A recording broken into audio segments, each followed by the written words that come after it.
ഒരു ദിവസം ഒരു കുറുക്കൻ കാട്ടിലൂടെ നടക്കുമ്പോൾ ഇടുങ്ങിയ വഴിയിൽ 2 ആടുകൾ നിൽക്കുന്നത് കണ്ടു.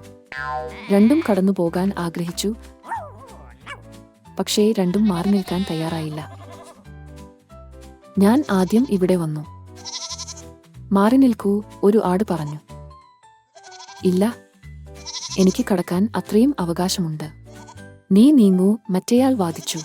രണ്ടുപേരും പിന്മാറാൻ ആഗ്രഹിച്ചില്ല. അതിനാൽ ആരാണ് ശക്തൻ എന്ന് കാണാൻ അവർ പോരാടാൻ തീരുമാനിച്ചു.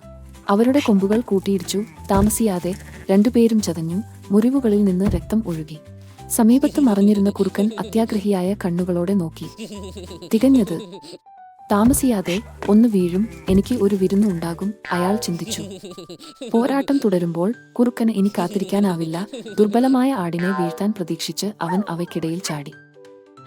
എന്നാൽ ആ നിമിഷം 2 ആടുകളും പൂർണ്ണ ശക്തിയോടെ പരസ്പരം ആക്രമിച്ചു. അവയുടെ ശക്തമായ തലകൾ കുറുക്കനിൽ നേരിട്ട് ഇടിച്ചു. അത് വായുവിലൂടെ പറന്നു. അവൻ പാറക്കെട്ടുകളിൽ കിടന്നു വേദന കൊണ്ട് പുളഞ്ഞു. തങ്ങളുടെ പോരാട്ടം എത്ര മണ്ടത്തരമാണെന്ന് ഇപ്പോൾ മനസ്സിലാക്കിയ ആടുകൾ ഒരുമിച്ച് നടന്നു. അതേസമയം കുറുക്കൻ അവിടെ കിടന്നു, പരാജയപ്പെട്ടു, തന്റെ അത്യാഗ്രഹത്തിൽ ഖേദിച്ചു.